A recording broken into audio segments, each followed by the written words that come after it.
A Torre de Babel foi uma história que alugou um triplex na minha cabeça quando eu era criança. Tanto que quase eu não acreditei quando eu fui procurar na Bíblia, agora, já adulta, e percebi que essa história não passava de 9 versículos dentro do livro de Gênesis. Então, todos os detalhes que faziam ela parecer enorme, todos os personagens que eu imaginava, os efeitos da confusão mental na vida deles, até a torre desmoronando, uma obra incompleta, ruindo num grande estrondo no ato final, tudo isso existia apenas na minha cabeça? Parece que sim. Não é de hoje que eu fico aumentando as histórias que eu escuto.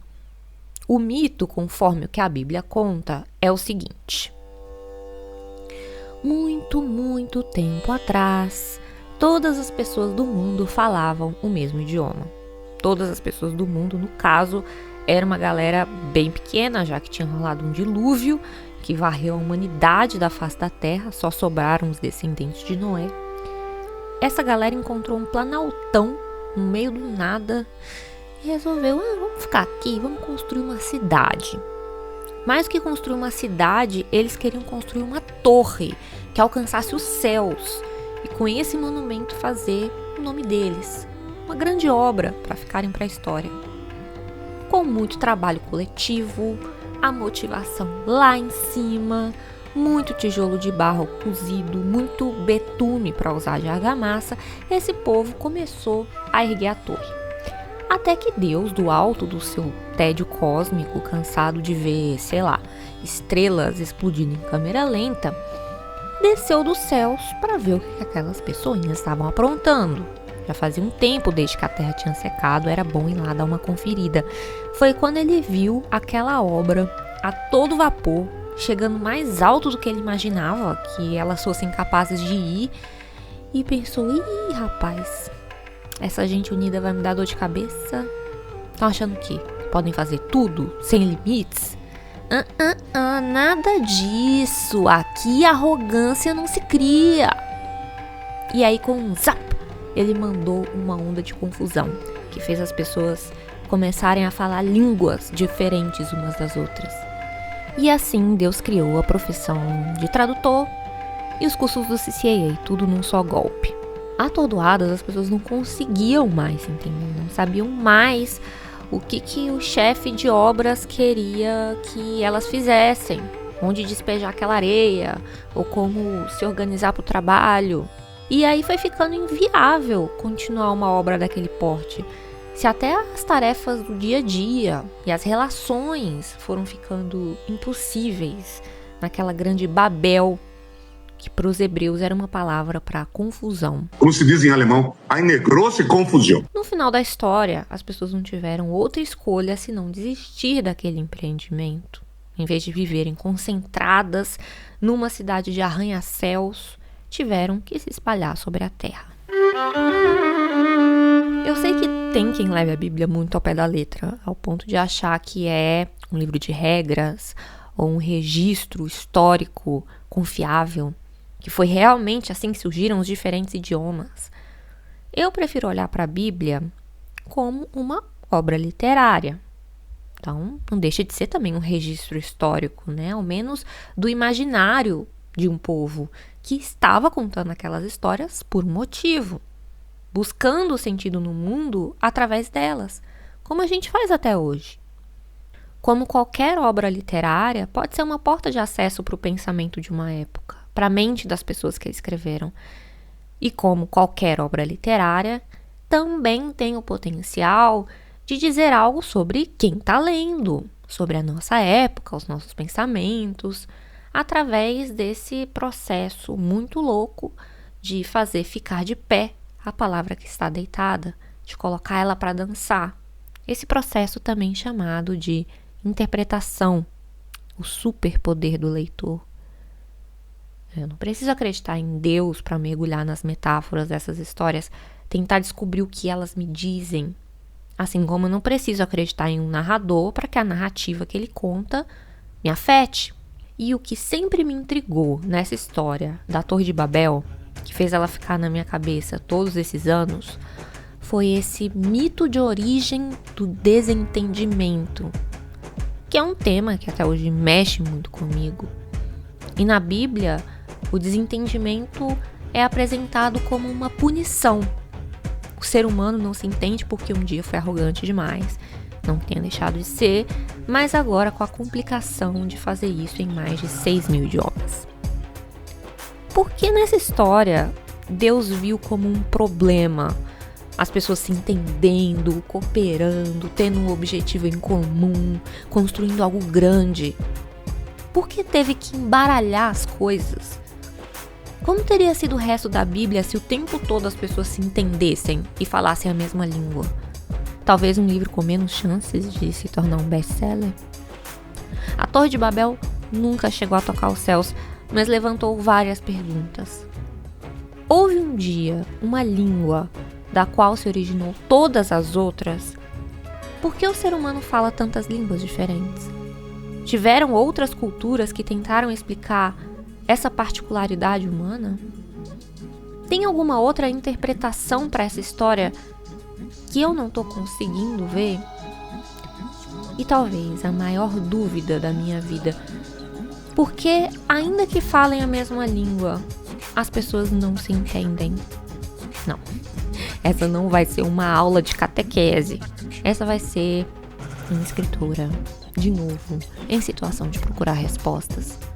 Eu sou a Aline Wallach e você está ouvindo Bobagens Imperdíveis.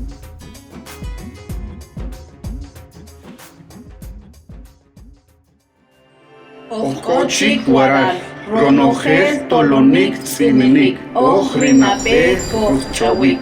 Aqui estamos nós, tudo está silencioso e calmo. Somos os primeiros a falar. É isso que disseram as vozes que você ouviu agora no idioma quiché, um dos povos maias que vivem no México, na América Central. Interessante como nessa mitologia os deuses surgem do som, da fala. Eles são deuses porque foram os primeiros a falar. E porque aparentemente a conversa era muito importante para esses deuses, a primeira coisa que eles fizeram, depois dessa parte mais braçal, de separar o céu da terra, o dia da noite, criar as plantas, os animais, foi puxar assunto com quem? Com os animais, né, e ver o que eles tinham para falar. Só que os animais não tinham como responder, eles só miavam e uivavam e grasnavam e mugiam. E aí os deuses ficaram arrasados com isso. Eles fizeram o que os deuses fazem de melhor, que é punir de forma arbitrária e desproporcional os seres da sua própria criação. Então eles condenaram os animais que viviam em comunhão pacífica até então a viverem fugindo um dos outros, a virarem comida de outros bichos. E aí eles resolveram então partir para a próxima e tentar criar uma criatura que pudesse falar com eles. Tentaram primeiro com barro, né? Criaram uma criatura de barro, só que ela não falava coisa com coisa, mal ficava de pé. Aí não, esquece, deleta esse projeto. Tentaram de novo, dessa vez com criaturas de madeira, que até falavam, mas elas não tinham sentimentos, né? Elas tinham a cabeça oca. Então, que ia adiantar conversar com elas? Manda um dilúvio para varrer essa gente madeira da face da terra. E aí depois tentaram de novo, dessa vez pegaram umas espigas de milho bem bonitas que tinham amadurecido, vermelhas, amarelas, brancas, fizeram uma massa ali toda especial e criaram o ser humano. Olha só que maravilha, nessa mitologia as pessoas são feitas como a pamonha. E aí sim deu bom. Elas falavam, elas eram inteligentes. E assim surgiram as primeiras pessoas, né, que deram origem à humanidade, no caso, as pessoas da América Central, e viveram nessa primeira terra por um tempo, muito tranquilas, crescendo na família, até resolverem cair no mundão e explorar outras paragens. E elas atravessaram vários lugares, andaram pelas cordilheiras, subiram a montanha. Nesse processo, elas foram se separando em vários grupos, né? Alguns foram mais rápidos, outros ficaram para trás. O grupo que chegou primeiro no topo da montanha chegou morrendo de frio. Aí implorou para os deuses darem uma chaminha que fosse para eles se aquecerem. E os deuses, tá bom, toma aqui o fogo, mas não me peça mais nada. Depois chegou um grupo atrasado E aí você vê que deve ter demorado muito tempo essa caminhada inteira, porque quando eles chegaram lá e também morrendo de frio, foram pedir esse fogo emprestado pro pessoal que já estava lá, eles não entenderam nada do que esse povo estava dizendo. Como assim vocês esqueceram as palavras que a gente falava lá em Tulã? Em que confusão vocês caíram?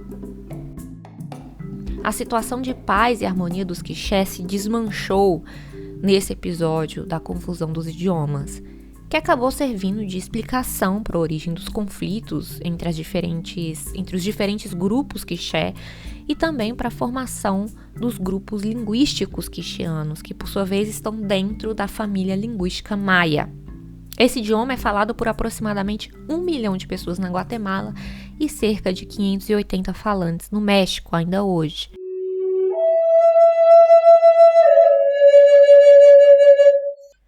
Toda essa história me chamou a atenção pelas semelhanças com a Bíblia. A criação a começar a partir do verbo, ter dilúvio, ter um episódio parecido com a da Torre de Babel.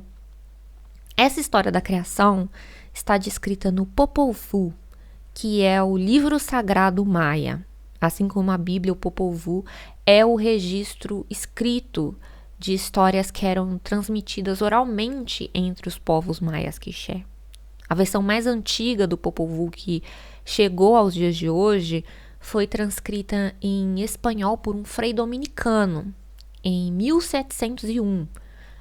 Daí podem ter surgido essas estranhas coincidências com o livro de Gênesis da Bíblia, onde elas ficaram mais fortes.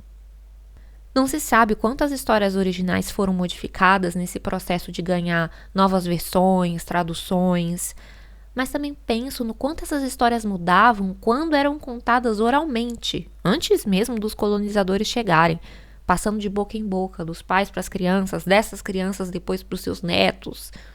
Quantas dessas histórias não foram contadas para saciar a curiosidade das crianças, perguntando: mas por que existem pessoas que falam outra língua? Por que todo mundo não fala a nossa língua?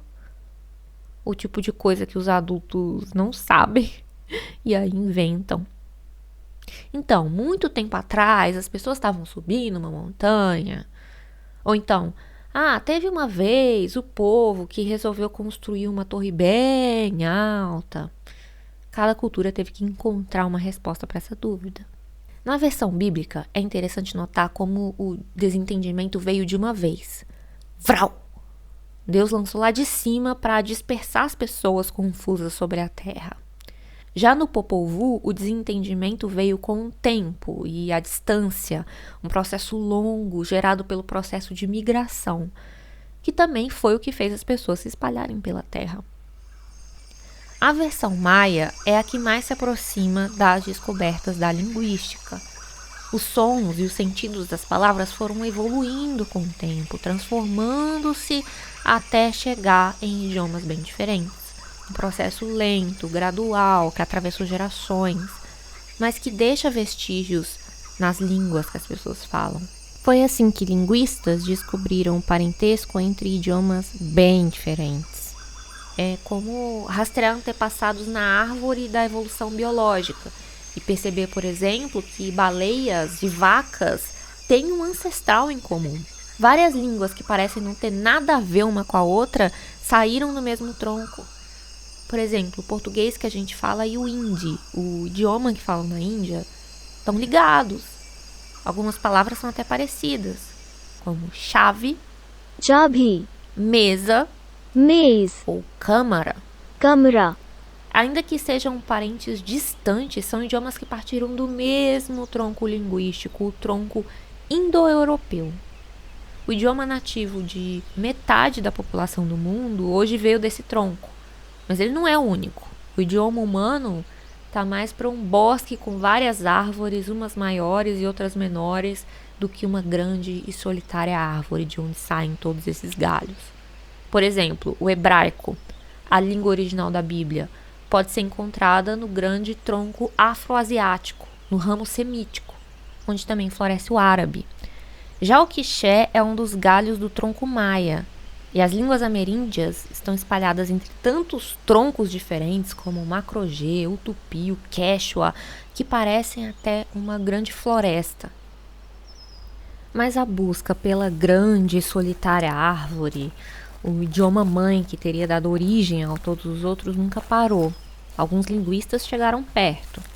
O primeiro a farejar essa origem foi um linguista dinamarquês chamado Holger Pedersen.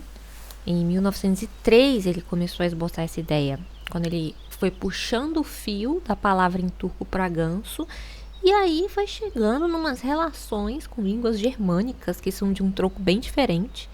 Então ele propõe a hipótese da existência das línguas nostráticas, que teriam sido anteriores e, portanto, um antepassado em comum entre várias línguas que hoje são entendidas como de troncos bem diferentes, que não tem nada a ver um com o outro.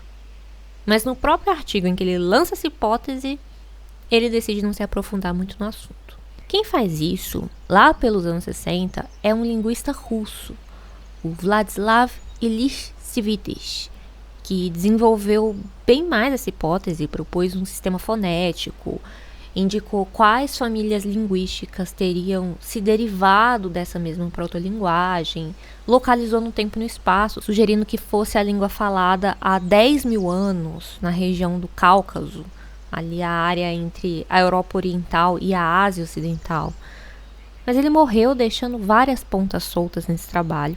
Outros linguistas continuaram a partir daí, fazendo correções, aprofundando, tentando dar mais solidez para essa hipótese, que continuou cheia de lacunas. Não é nenhum consenso, faltam evidências.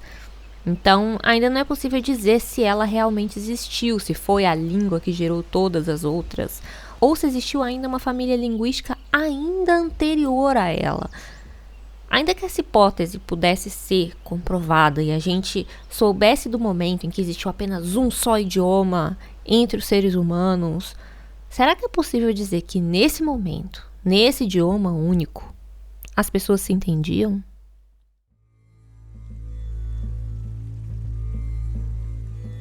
Eu devia ter uns 5 anos quando eu resolvi perguntar para minha mãe: mãe, quem foi que inventou as palavras?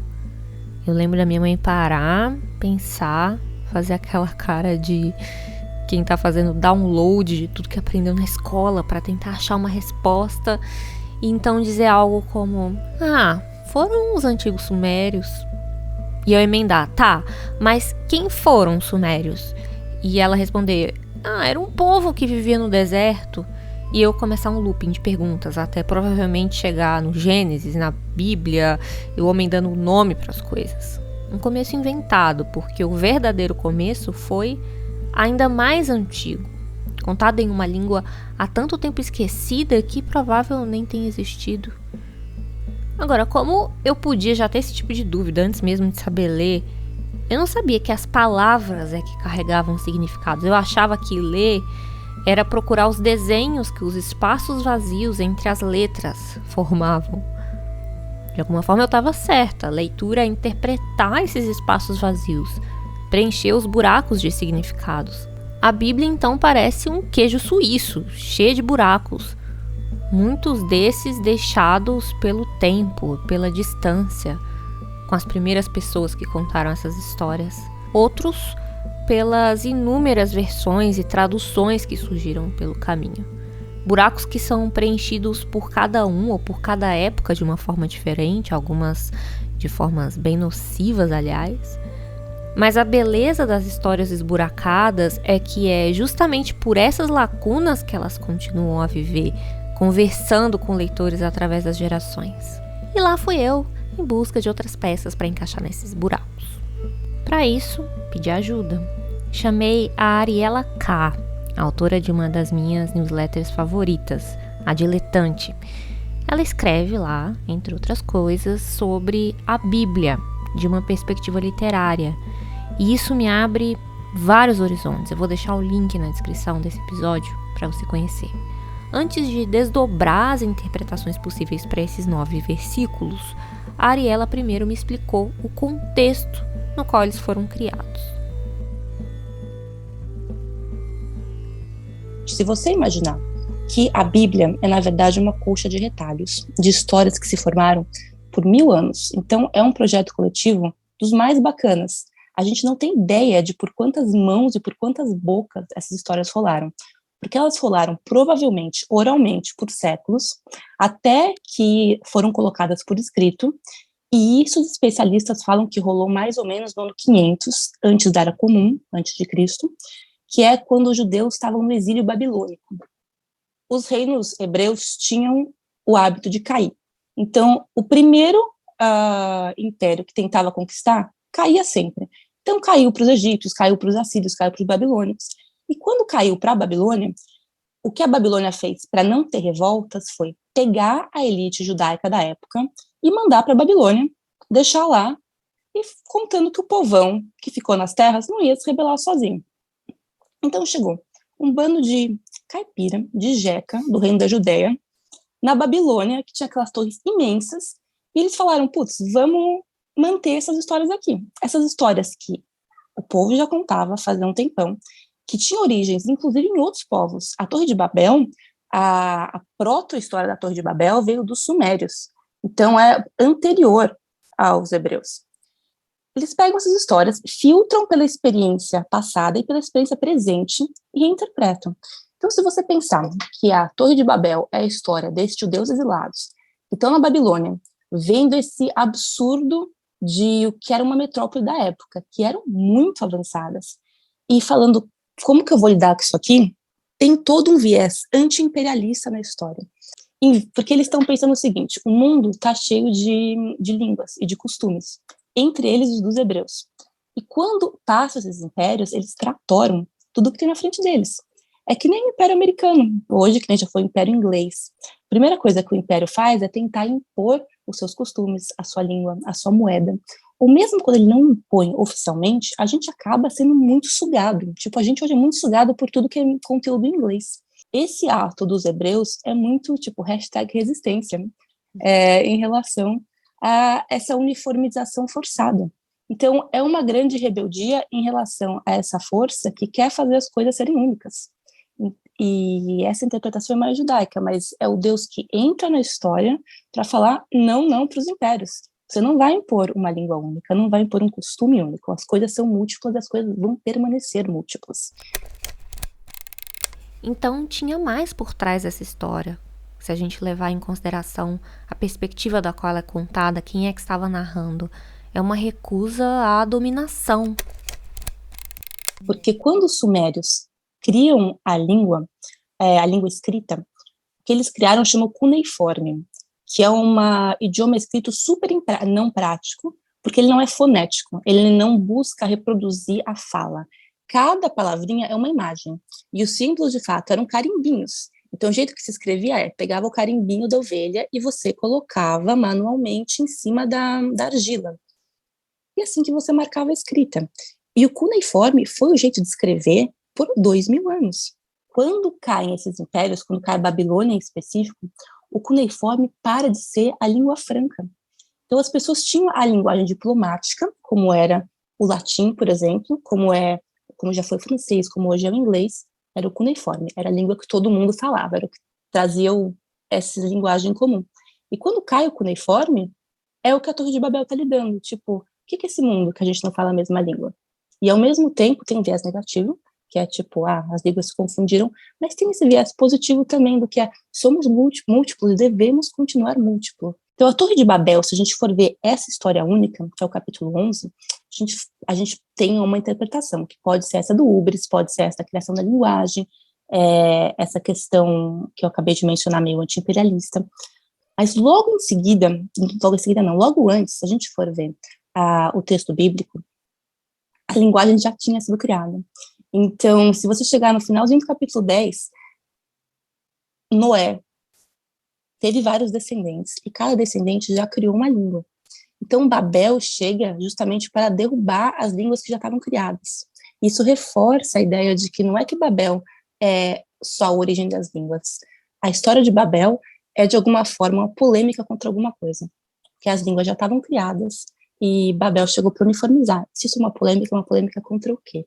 E é uma polêmica, tipo, da diversidade contra os poderes da uniformidade. a gente herdou muito esse jeito de pensar, né? De conquistar as coisas e tornar as coisas massificadas. A cultura americana, e eu vivo nos Estados Unidos, então isso não é, de alguma forma, anti-americanismo, mas a cultura americana passou como um trator na cultura da América Latina, na cultura europeia, na cultura chinesa. E eu vi hoje mesmo uma chamada na internet que tem uma cidade inteira na China que copia Paris, que é uma loucura. Tipo, as pessoas têm uma torre Eiffel falsa, tem quarteirões inteiros de Paris que são reproduzidos na China, porque a gente tem, todo mundo tem essa força mimética, que é de ver no outro alguma coisa que a gente gosta e copiar. Mas chega uma hora que a gente para de honrar o que é nosso e simplesmente se vê como um reflexo do outro. E o que é meio que perverso nessa lógica é que a gente sempre vai ser um reflexo defeituoso, porque a gente não é o outro. Então, se a gente usa o outro como um guia, como um ícone, e não só como uma inspiração, a gente vai ser sempre uma reprodução falha de alguma coisa. E aí, essa interpretação explodiu a minha cabeça. É muito doido pensar que essa história pode ser lida não como uma história de punição, mas como uma história de rebeldia. E não é também como se fosse uma interpretação assim tão inusitada da Bíblia. Essa rebeldia contra o texto é uma coisa que faz parte da Bíblia em si, é uma coisa que a gente precisa exercitar muito na leitura e nas regras que a gente recebe. Uma coisa que eu acho muito bonita e muito inusitada no texto é que os maiores patriarcas, eles são aqueles que brigam com Deus. Não tem uma figura grande na Bíblia que não bate boca com Deus em alguma ocasião. Então, tipo, Abrão bate boca com Deus quando Deus vai destruir Sodoma e Gomorra, e Abrão fica lá enchendo o saco até falar que não vai destruir se tiver ao menos uma pessoa boa. Daí Jacó literalmente sai na porrada com um anjo, a noite inteira fica na porrada com um anjo, e provavelmente é Deus. E é daí que ele ganha o nome de Israel, que significa aquele que luta com os anjos. Moisés bate boca com Deus, não quer ser o escolhido, acha que tá errado aquilo, que ele é gago, ele não quer. Depois Deus quer destruir os israelitas porque fizeram um bezerro de ouro, que é a próxima edição da newsletter. Moisés também vai lá tirar satisfações, tipo, isso aqui não tá certo, é o seu povo, vai matar o quê? Então cada um deles, Jó também bate boca, cada um dos grandes bate boca. Então eu acho que tem um jeito da gente sim estar em conversa com a tradição textual que a gente recebe, que não é baixar a cabeça e, tipo, admirar os grandes ou admirar o que a gente recebeu, que é ver as coisas como uma, tipo, coisa mais maleável, uma coisa que a gente pode interagir, que a gente faz parte dessa conversa, que a gente não recebe a conversa pronta que a gente tem que se curvar. A gente tem que... é uma abertura pra gente fazer nossas coisas também.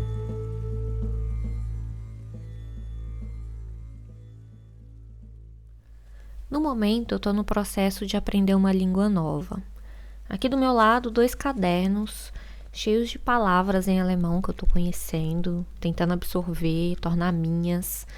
Meu cérebro tá tendo que se reconfigurar para recebê-las, fazer download de uma língua com uma estrutura muito diferente do que eu tô acostumada.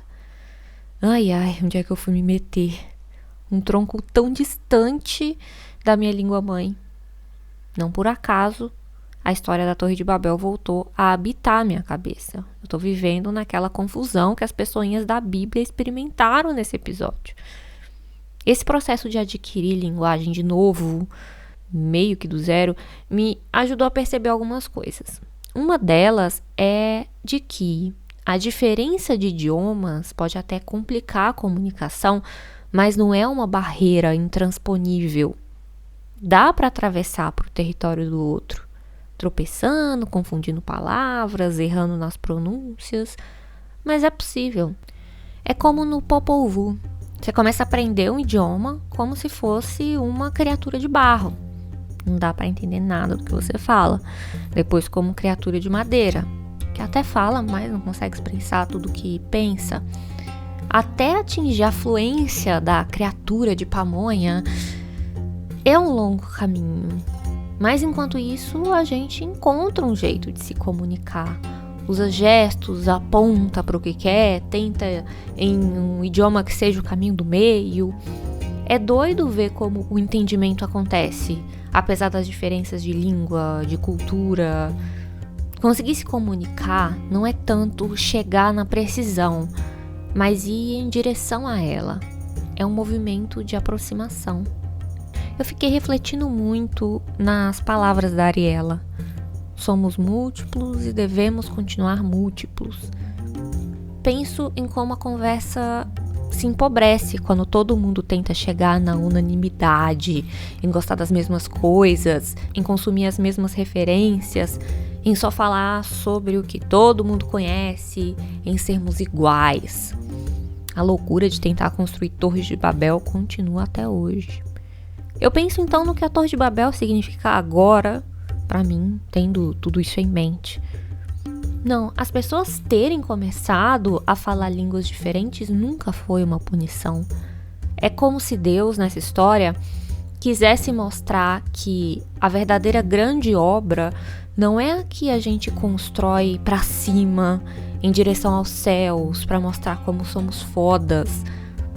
A grandeza é o movimento que fazemos para nos estender em direção ao outro, a quem é diferente de nós. É preciso haver esse esforço para atravessar o que parece nos separar. E isso é muito mais difícil de empreender do que qualquer arranha-céu. Pode não ser possível esse entendimento pleno, absoluto, porque mesmo entre pessoas que vivem no mesmo idioma, existe ruído, existe a confusão, existe o não entender. Mas a gente tenta, se move em direção a esse meio do caminho, porque mesmo que a gente não alcance o entendimento, é nessa aproximação que a gente pelo menos chega no encontro.